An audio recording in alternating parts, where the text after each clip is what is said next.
And girls, the truth about beekeeping, the things you need to know before you start keeping honeybees. Now, depending on where you're planning on keeping them, you will need to do a beekeeping course, which costs you on an average of £200 for the weekend, and you will need to get registered with the British Beekeeping Association, which is about 40-50 quid a year. Right. If you're planning on keeping bees in your back garden, whether it's an average or a really big back garden, you've got to consider your neighbours, because in April, May time, they're more than likely going to swarm. Now, if they swarm, there'll be tens of thousands of bees in the air, and your neighbours will complain and give you a problem.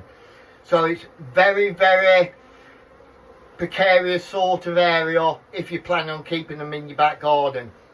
Now then, if you're planning on keeping them on an allotment, i.e. a council allotment, some of them won't let you. Some of them might let you, but you've got to also bear in mind, if there's houses round the edge of the allotment and they swarm and they land on somebody's house, you're going to be liable. So it's going to give you a problem. I'm on a private allotment, and I've already had to move my bees in the last 12 months 3 to 4 times due to people making noise about the swarms. So once I see a swarm, that's it. Oh, I'm allergic to bees. So bear this in mind. The swarming is a big, big problem. Not to mention, I've got 4 hives in here, and the traffic is like Gatwick Airport. So bear all this in mind. Ideally, you want it on the edge of somebody's field, like a farmer's field or somewhere like that.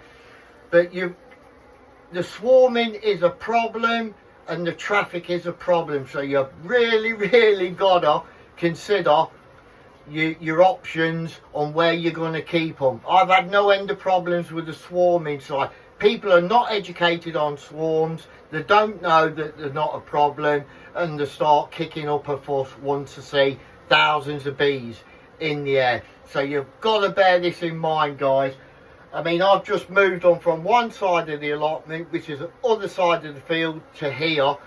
And here they require a 6-foot fence around it, as you can see. And I've had to pay extra 50 odd quid for their public liability. Bear this in mind, guys.